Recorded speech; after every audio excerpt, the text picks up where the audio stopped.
Hi friends, నేను స్వాతి. ఈరోజు మనం విజయవాడలోని అద్భుతమైన అంబేద్కర్ స్టాచ్యూ దగ్గరికి వచ్చాం.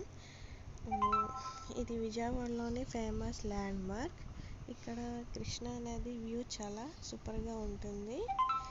సాయంత్రం పూట ఇక్కడ లైటింగ్స్ చాలా అద్భుతంగా కనిపిస్తాయి అన్నమాట. రీల్స్కి ఫొటోస్కి కూడా చాలా బాగుంటుంది. కృష్ణా బ్యారేజ్ కూడా వ్యూ చూడడానికి అద్భుతంగా ఉంటుంది. అండ్ విగ్రహం వచ్చేసి ఆయన స్టాచ్యూ వచ్చేసి అరౌండ్ 125 feet ఎత్తులో ఉంటుంది. అండ్ ఇక్కడ న్యూస్ పేపర్ ఆర్టికల్స్ కూడా చాలా అద్భుతంగా డిజైన్ చేసి పెట్టారు.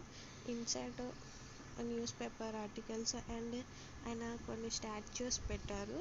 చూడడానికి చాలా అందంగా కనబడుతున్నాయి. అండ్ ఈసారి మీరు వచ్చినప్పుడు తప్పకుండా విజిట్ చేయండి. ఇక్కడ టికెట్ కాస్ట్ చాలా తక్కువ. And out side parking place ఉంటుంది. పార్కింగ్ ప్లేస్ దగ్గర పార్క్ కూడా ఉంటుంది. పిల్లలు ఆడుకోవడానికి, పెద్దవాళ్ళు కూడా పీస్ఫుల్గా కూర్చోవడానికి పార్క్ అనేది చాలా బాగుంటుందండి. అండ్ మెయిన్లీ ఆయన ఈ సమాజానికి ఏమేమి చేశారో అన్ని డిస్ప్లే చేశారు. And thank you for watching and bye bye, see you.